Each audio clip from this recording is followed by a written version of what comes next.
Bom, no nosso encontro de ontem, a gente teve um objetivo muito específico, né? Que era, bom, tomando como ponto de partida que existe uma possibilidade de diálogo entre a macroeconomia e a economia regional, a estratégia no primeiro encontro era a gente tentar, como eu sou um economista keynesiano, era tentar trazer alguns elementos do tipo de keynesianismo que eu abraço e mostrar para vocês alguns modelos de crescimento que tinham alguns elementos-chave para a gente entender a dinâmica das economias capitalistas num nível mais geral, né? Bom, centralidade da demanda e um papel muito importante jogado pela distribuição de renda, né? A distribuição de renda tem um papel muito importante e talvez eu não tenha falado isso explicitamente.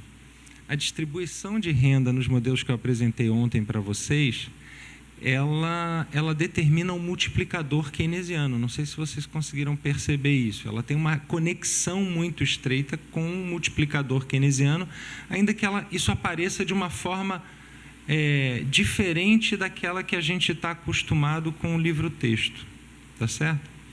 Além disso, eu apresentei, e não sei se era do conhecimento de todos, um outro elemento que é muito importante para esse tipo de abordagem,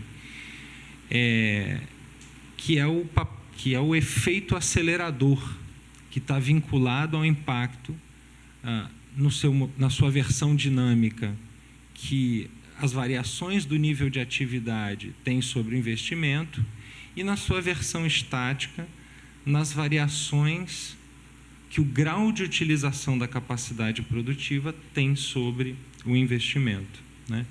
Então, para quem estava acostumado com o modelinho keynesiano, onde o investimento ele é determinado por um investimento autônomo, um animal spirits e uma taxa de juros, ainda que essas variáveis apareçam naquilo que eu estava falando, elas não têm tanta centralidade, né? A gente jogou uma centralidade, sobretudo no efeito acelerador, o que, na verdade, se a gente fosse trabalhar um pouco mais isso aqui, fosse dar um curso longo, por exemplo, isso é um complicador, porque, na verdade, a gente está colocando o investimento como uma variável endógena do nível de atividade.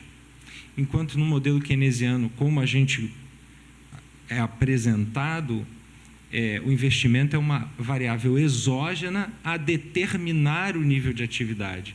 Então, aqui tem uma interação recíproca. O investimento tanto determina o nível de atividade, como ele é determinado pelo nível de atividade. Tá? Então, não sei se essa sutileza ficou clara para vocês, mas me ocorreu de comentar sobre isso. Além disso, a gente também fez algumas consideraçõezinhas no final sobre problemas eventuais que esses modelos têm e uma saída interessante, me parece, para mostrar que a distribuição de renda, que cumpre um papel tão importante em tudo que a gente falou, ela pode ser determinada endogenamente a esses modelos através de um modelo de inflação e conflito distributivo, né? Então, só para reforçar a ideia de que a distribuição de renda, de fato, é muito importante. Ela se manifesta não apenas na dinâmica de crescimento, mas ela se manifesta também no fenômeno da inflação, né? E essas coisas estão interagindo num modelo mais completo. Então, toda a análise de ontem tinha como objetivo caracterizar mais ou menos o papel que a demanda cumpre nesse tipo de abordagem. E a demanda é uma variável importante para a gente. Mas ontem mesmo eu tinha feito uma afirmação que eu dizia o seguinte: olha, os modelos keynesianos em geral, se eles têm a virtude de ressaltar o papel da demanda, também, em geral, eles têm o vício de ou negligenciar ou conferir um papel excessivamente passivo à oferta. Ora, e se a gente está querendo discutir o diálogo possível entre uma macroeconomia e uma economia regional, se a gente está querendo, de alguma maneira, reafirmar a centralidade do espaço na determinação da dinâmica econômica regional, a gente não pode fazer isso apenas pelo lado da demanda. A gente tem que entender, por exemplo, de que maneira os processos de interação no espaço condicionam a evolução da atividade no âmbito das empresas, no âmbito dos setores, né? De que forma, por exemplo, a interação entre agentes ou entre atores aumenta a capacidade de aprendizado e aumenta a produtividade das empresas e dos segmentos produtivos num determinado espaço, né? Isso vai remeter a gente vai ver isso mais adiante, vai remeter a gente a uma discussão, por exemplo, dos arranjos produtivos locais e das economias locais. Por que arranjos produtivos locais são relevantes? São relevantes porque eles, de alguma maneira, refletem esse processo de interação que pode resultar numa dinâmica econômica virtuosa, tá certo? Pelo menos de um certo ponto de vista. Então, o que a gente vai tentar fazer hoje aqui é trazer alguns elementos que estão nessa tradição pós-keynesiana, ou pelo menos em uma parte dessa tradição pós-keynesiana, que vão nos remeter a duas questões muito importantes. A primeira dela é quais são os determinantes da produtividade, de um modo mais geral, e depois de uma maneira mais específica, forçando talvez um pouco a barra para dialogar com a economia regional.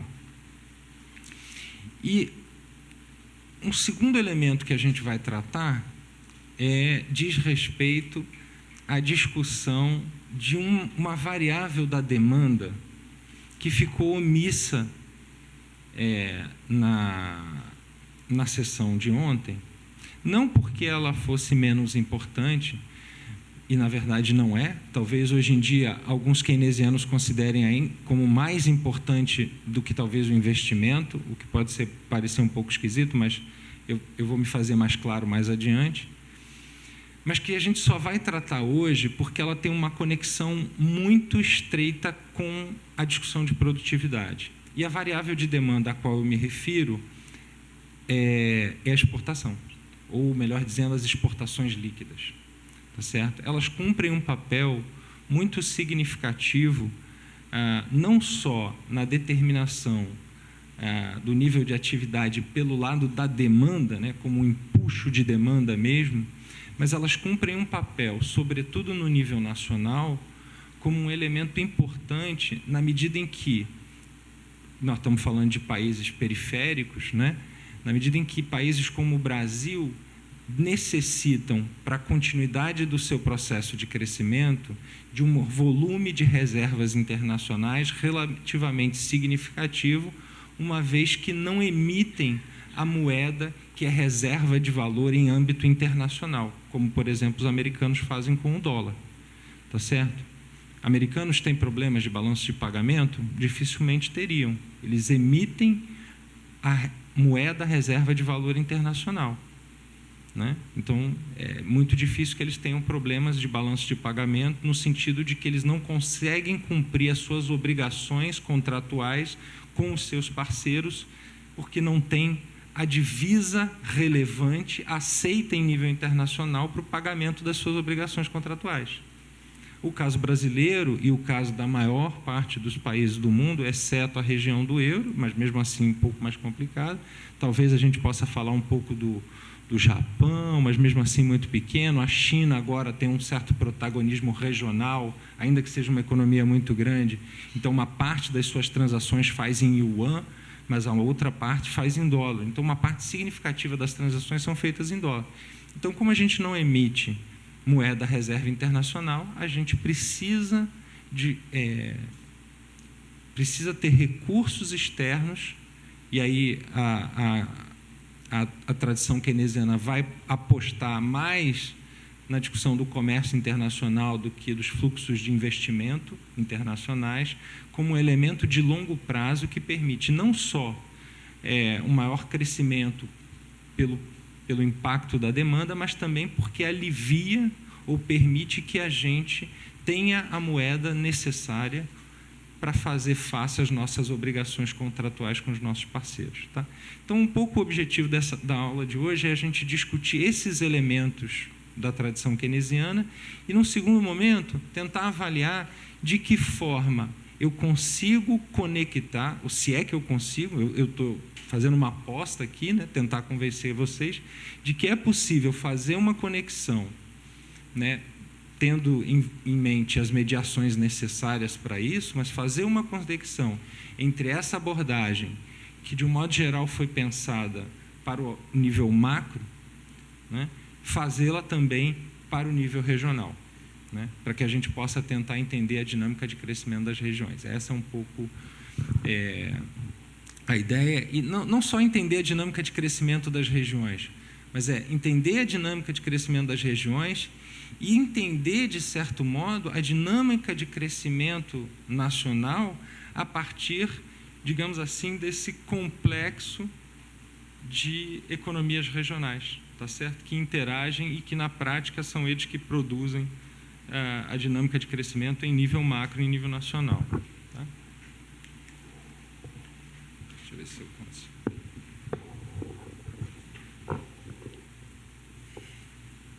Agora foi. Então, só para fazer jus aqui ao meu slide, a gente veio na aula passada até aqui, a gente vai começar aqui e vai tentar fechar isso aqui, tá certo? Essa segunda parte. Vocês devem lembrar que ontem os meus autores, ou o meu autor preferido era o Kalecki e os seus seguidores, de certo modo, né? E eu costumo dizer que eu gosto dos autores com K, o Keynes, o Kalecki e o Caldor, né? Todos são Keynes e Kalecki contemporâneos, e o Caldor, na verdade, um aluno, não diria um aluno, mas uma geração subsequente à do Keynes. Na verdade, só uma curiosidade, o Caldor começa como um economista liberal, muito liberal, discípulo do Hayek, né? E trabalhando com coisas de equilíbrio, né? Por aí. Né? Num primeiro momento, depois o Hayek não vai discutir equilíbrio, mas, enfim, racionalidade. O Caldor faz um monte de coisa. Caldor é um autor assim, que tem uma publicação vastíssima. E, num determinado momento, ele se converte, o que não devia ser muito difícil, lá pelos anos 40, 50, ao keynesianismo, até porque estava na moda e tal. O Keynes, de fato, dominou o debate. Só que o Caldor, como eu disse, ele é um autor muito diverso, e não só do ponto de vista intelectual, mas do ponto de vista prático. O Caldor era um cara que ia passar os seus anos sabáticos no Tesouro da Inglaterra, porque ele queria saber como funcionavam as contas públicas inglesas. O Caldor era um cara que esteve envolvido no desenho das políticas, não só macro de uma parte dos governos trabalhistas, mas também envolvido na discussão das políticas regionais de desenvolvimento dentro da Inglaterra. Então, uma parte do que eu vou falar hoje, ela tem a ver com isso lá pelos anos 60 e pouco e tal. Então, ele está muito envolvido na discussão das políticas de desenvolvimento regional, né? E ele abandona os modelos de equilíbrio. Ele tem um texto muito duro, né, que ele chama A Irrelevância do Equilíbrio em Economia, uma coisa do gênero. Então, e ele vai passar por uma discussão sobre modelos de desenvolvimento regional, porque existiu uma desigualdade muito grande nas regiões na Inglaterra, e ele vai passar por uma discussão vai estar muito atento à discussão do desenvolvimento de um modo geral. Então, ele vai ter um diálogo muito interessante com um autor que foi importante até determinado ponto na discussão de desenvolvimento, que é o Myrdal. Ele vai se apropriar de um conceito que a gente vai ver, que é o conceito de causação cumulativa do Myrdal. Com Perroux, não sei se tem com Perroux, mas eu sei que com Myrdal eu sei que tem. Talvez tenha tido, provavelmente deve ter tido, né? São contemporâneos, estão ali escrevendo em períodos próximos. Então, uma parte do que eu vou falar aqui, na verdade, ela tem uma conexão direta com o debate de economia regional. Tá? Esses são alguns dos principais textos do Kaldor. Alguns deles aqui, esses aqui principalmente, a gente discutiu na aula de ontem, quando falou do modelo kaldoriano, e alguns a gente vai discutir de alguma maneira, né? Não diretamente os papers, mas vai discutir de alguma maneira as noções que lá estão. E alguns dos principais seguidores do Kaldor, em particular o Thoreau, começa a sua carreira discutindo problemas de economia regional, tá certo? Para quem se interessar, hoje ainda na Universidade de Cambridge tem um departamento que chama o Land Economy, que é um departamento que faz uma discussão muito interessante de economia regional, e lá se encontram alguns dos seus seguidores, um cara chamado Macomb e outros seguidores do Kaldor. E esses autores, eles vão chamar a atenção para que os determinantes da produtividade e o impacto que as exportações ou o saldo comercial podem ter na dinâmica de crescimento dos países. Tá? Isso aqui é um slide que a gente já viu, na verdade, eu só coloquei aqui para chamar a atenção dessa primeira questão aqui que a gente vai discutir, que é a preocupação que o Kaldor tem com os determinantes do progresso tecnológico. Quando o Kaldor está discutindo essas coisas, já se passou um bom período após o modelo de Solow, né, que de alguma maneira domina o debate sobre crescimento, embora o próprio Kaldor tenha escrito uma resposta ao Herod na mesma época que o Solow. E toda a discussão sobre progresso tecnológico, para quem vai lembrar aí do modelo de Solow, o resíduo de Solow, ou a PTF, a produtividade total de fatores, ou produtividade multifatorial, então tudo isso está na cabeça do Kaldor, e em particular está na cabeça do Kaldor a inadequação da função de produção como um instrumento para avaliar a relação tecnológica que existe entre capital e trabalho. Tá certo? Então, essa é uma questão muito importante. Ele está olhando, dizendo assim, olha, essa metodologia, por aí também já tem o debate, né, a crítica ao capital, lá, a teoria do capital, o debate Cambridge versus Cambridge, né, discutindo a teoria neoclássica da produção e tudo mais, as contradições internas. E o Kaldor está dizendo, olha, a utilização de uma função de produção do tipo neoclássica, tipo Cobb-Douglas, né, ela não é adequada para a gente, sobretudo quando a gente quer entender as dinâmicas tecnológicas e o aumento da produtividade. Então, ele está muito preocupado com isso, e ele vai chamar a atenção para uma relação muito importante entre progresso tecnológico e acumulação de capital. Eu vou chegar nisso com mais detalhe daqui adiante. O Kaldor é o primeiro autor a chamar a atenção para alguns fatos estilizados na economia, de um modo geral, na dinâmica de crescimento das economias. E, na verdade, quando ele postula esses fatos estilizados, ele não está simplesmente dizendo, olha, eu observei tais coisas e essas coisas são... É mais ou menos assim que a economia funciona, tá certo? É mais do que isso, é uma proposta metodológica. E, sobretudo, no que diz respeito a construções de modelo. Eu costumo brincar dizendo que o Kaldor tem talvez ele tenha se inspirado no Marx em alguma medida, porque essa ideia da relação entre fatos estilizados e construção de modelos, ela está relacionada, pelo menos na minha mente, pode ser que eu esteja equivocado, mas a ideia do concreto pensado, do Marx.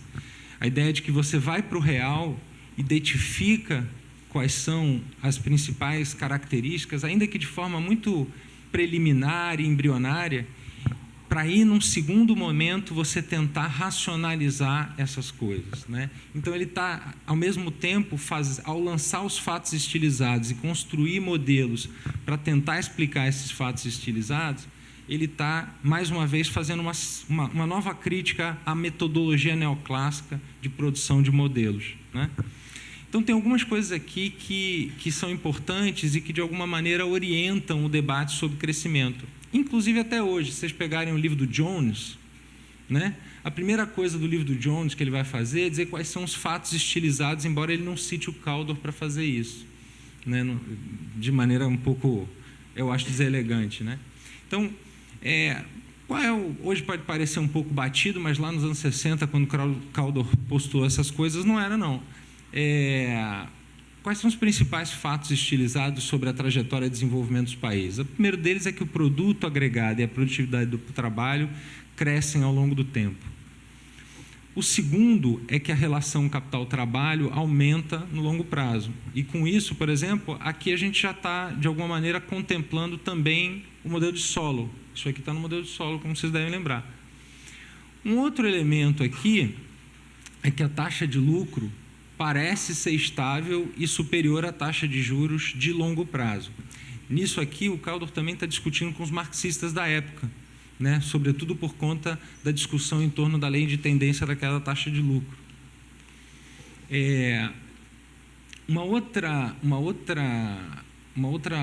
Um outro fato estilizado importante diz respeito à ideia de que a relação capital-produto ela não tem tendência de longo prazo. E se vocês conseguirem desenhar na mente de vocês, a relação capital-produto, eu não tenho uma lousa aqui, mas a relação capital-produto é K sobre Y, tá certo? O estoque de capital dividido pelo nível de produto. Essa assertiva aqui, ela está conectada com essas duas assertivas aqui. Se você pegar a relação capital-produto, você vai ver que K sobre Y é igual a K sobre L vezes L sobre isso, Y, que é o inverso da produtividade do trabalho. O que o Caldor está dizendo é que, no longo prazo, enquanto a relação capital-trabalho, a densidade de capital aumenta o trabalhador, essa densidade de capital afeta positivamente a produtividade do trabalho, de tal forma que o aumento da relação capital-trabalho é igualmente compensado, ou totalmente compensado pelo aumento da produtividade do trabalho. Então, eu vou ter K sobre Y igual a K sobre L vezes L sobre Y, que é o inverso da produtividade. Tá certo? Então, como a produtividade está aumentando, significa que L sobre Y está caindo na mesma proporção que K sobre L está aumentando. E é por isso que a relação capital-produto não tem tendência de longo prazo, né? O Caldor constata uma elevada correlação entre a participação dos lucros na renda e a taxa de investimento. Esse é um dado que é, de alguma maneira, questionável à luz hoje dos modelos Wage-led e Profit-led, que a gente viu no início ao longo da sessão passada. E ele percebe, e esse de fato é um dado bastante interessante, uma relativa estabilidade da distribuição funcional da renda no longo prazo, sobretudo no caso dos países desenvolvidos.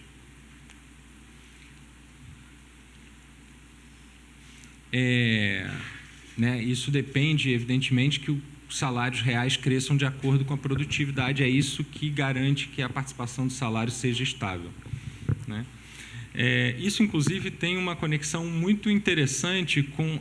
É uma espécie de sugestão indireta para as políticas de welfare e para a regulação do mercado de trabalho europeu nos anos 60, porque uma parte dessas políticas possibilitaram a indexação dos salários, não à inflação, como no caso brasileiro, mas aos indicadores de produtividade das empresas e dos setores, o que garante essa estabilidade.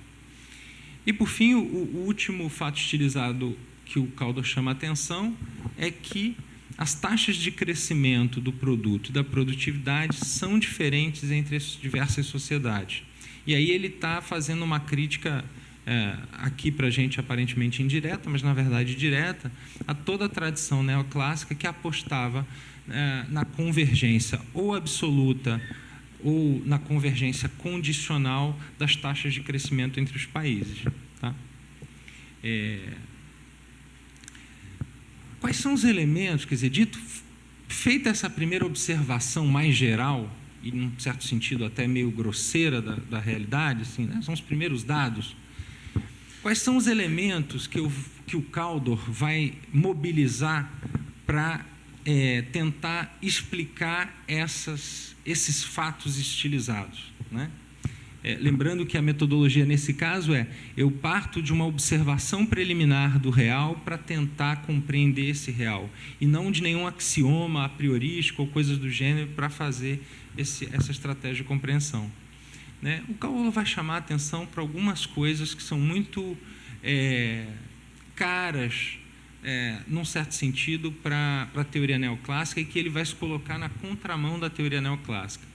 A primeira é a ideia de que, sobretudo em economias industriais, existem retornos crescentes de escala, né? E como vocês devem lembrar, se eu coloco retornos crescentes de escala numa função de produção neoclássica, dá problema, né? Para usar uma palavra mais sutil, né?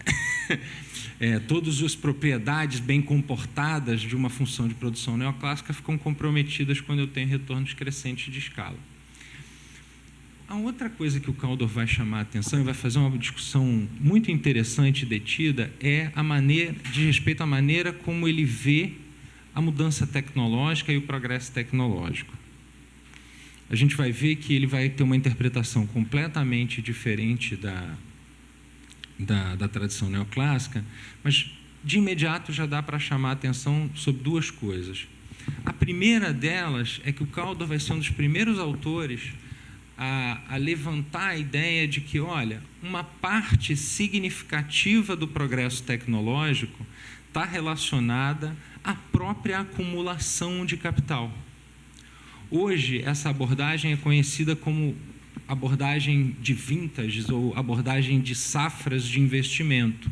O que o Kaldor está tentando dizer? Olha, toda vez que eu compro uma máquina nova, por suposto, existe nessa máquina nova uma tecnologia que é mais avançada do que a tecnologia anterior. E, portanto, deveríamos esperar que toda vez que há um investimento, a produtividade deveria crescer com o investimento, né? Se eu estou usando uma tecnologia mais avançada, mais produtiva, então seria natural você esperar isso. Uma outra coisa que o Kaldor também vai ser pioneiro nessa discussão é chamar a atenção para o fato de que existe um processo de aprendizado cumulativo e que tem menos a ver com os processos de escolarização e educação formal e muito mais a ver com a prática do dia a dia e a transformação da economia ao longo do tempo. Hoje em dia, esse tipo de reflexão é muito conhecida como learning by doing, né? Mas o Kaldor é um dos primeiros que vai dizer, olha, à medida que a economia vai crescendo, vão se diversificando as atividades, algumas atividades vão se consolidando, e existe um processo de aprendizado dentro da produção que tem impactos muito significativos. E esse processo de aprendizado, ele gera externalidades para a economia como um todo. Então, esses são dois elementos muito importantes que, de alguma maneira, a gente vai ver formalizado, né, mais adiante.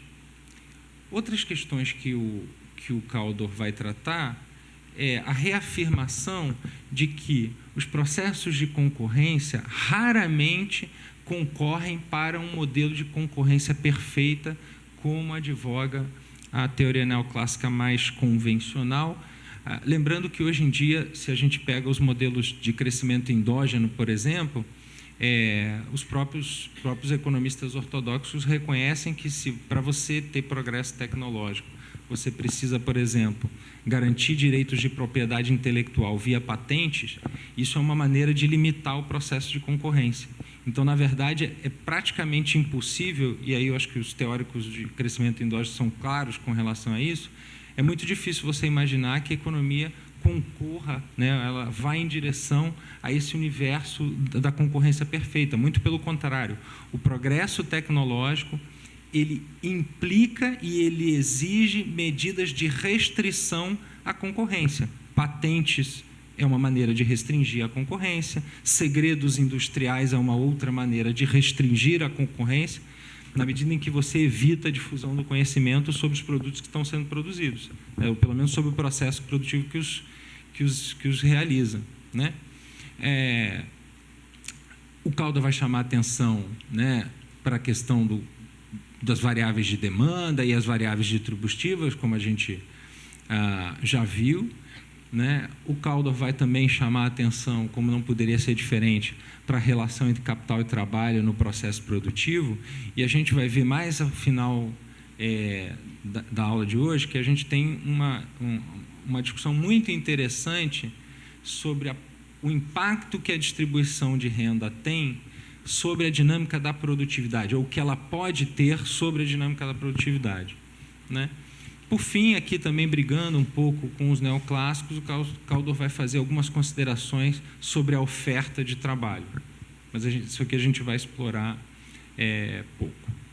Vamos passar, então, para a primeira discussão que eu queria tratar com vocês, que é a discussão sobre o progresso tecnológico, né?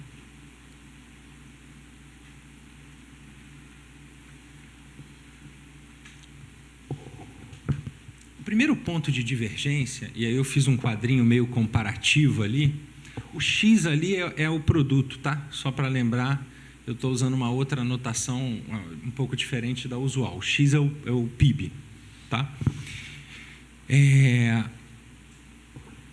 A primeira implicância do Calder é com a ideia, com a maneira pela qual a tradição neoclássica entende ou representa o progresso tecnológico. Como é que se dá o progresso tecnológico quando a gente está trabalhando, por exemplo, com uma função de produção? A gente observa o progresso tecnológico por meio do deslocamento dessa função de produção, né? Só que o Calder vai dizer o seguinte, olha, não dá para a gente fazer isso, né? Por quê? Porque existe uma parte do investimento, ou melhor, uma parte do progresso tecnológico, ele é determinado pelas máquinas e equipamentos novos que entram no processo produtivo. Ele é determinado pelo processo de aprendizado na produção e à medida que a economia cresce. Então, na verdade, o Calder vai fazer uma aposta de que não é possível separar os movimentos e os movimentos ao longo da curva de produção dos deslocamentos dessa curva. Tá certo? Então, de cara, ele vai rejeitar o uso da função de produção como um instrumento adequado para a análise do crescimento econômico. Tá certo? Isso, evidentemente, do ponto de vista neoclássico, é quase uma heresia, né? Quase não, é uma heresia, né? Um outro aspecto importante, que eu já comentei um pouco, é que, como a gente não consegue mensurar o conhecimento, né, de uma forma muito precisa, porque você tem, por exemplo, os processos de aprendizado que são tácitos e que estão relacionados à própria dinâmica, né, e à sistematização do processo produtivo, isso implica isso acarreta a existência de externalidades na economia. Quando você tem externalidades, eu não sei se todos vocês vão entender claramente o que eu estou falando. Antes de falar das externalidades, o que é a teoria da distribuição de renda neoclássica? Ela está relacionada, estrito senso, à função de produção neoclássica e ao teorema da exaustão do produto, né? Aonde, a partir da produtividade marginal dos fatores de produção, eu consigo derivar, né, se as funções forem homogêneas de grau 1, né, eu consigo derivar a participação da renda de cada fator no total do produto. Quando eu tenho externalidades, eu não consigo mais fazer com que... eu não tenho mais o teorema da exaustão do produto. Essas funções não são mais funções de produção homogêneas de grau 1. Então, eu não consigo atribuir ou relacionar diretamente a parcela da distribuição de rendas que é atribuída aos lucros à produtividade marginal do capital. Tampouco eu consigo atribuir a parcela da distribuição de renda relacionada aos salários à produtividade marginal do trabalho. Tá certo? Então, as implicações aqui são bastante severas do ponto de vista do método usualmente utilizado pela economia, que está relacionado à função de produção para discutir crescimento. Tá? Então, a questão mais importante num primeiro momento e a gente vai ver que isso tem desdobramentos interessantes na sequência, o Calder vai chamar assim, olha, então, tudo bem, eu estou aqui desancando a teoria neoclássica, mas eu preciso colocar alguma coisa no lugar. Então, afinal de contas, como é que eu posso entender e o que determina o progresso tecnológico? E aí o Calder vai fazer uma aposta inicial, que vai ter desdobramentos futuros. A aposta o progresso tecnológico, ele depende da acumulação de capital. Ele está estritamente relacionado à decisão de investimento. Se, por um lado, o investimento ele é resultado desse progresso tecnológico, por outro, o próprio progresso tecnológico, o aumento da produtividade, depende das decisões de investimento. Fala.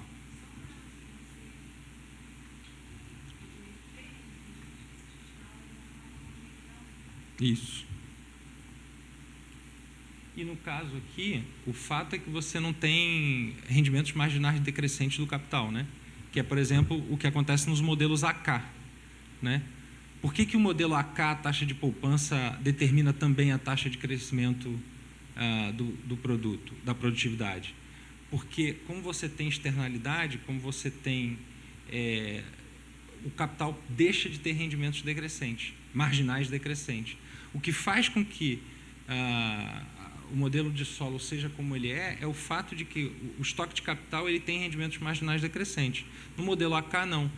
Dá para mostrar que a gente não vai fazer isso aqui, mas, por exemplo, dá para mostrar que, na verdade, o modelo AK de crescimento endógeno na verdade, o modelo de Herold. Né? Ele é uma versão particular do modelo de Herold. Ou, como diriam alguns neoclássicos, o modelo de Herold é uma versão particular do modelo AK. Tá?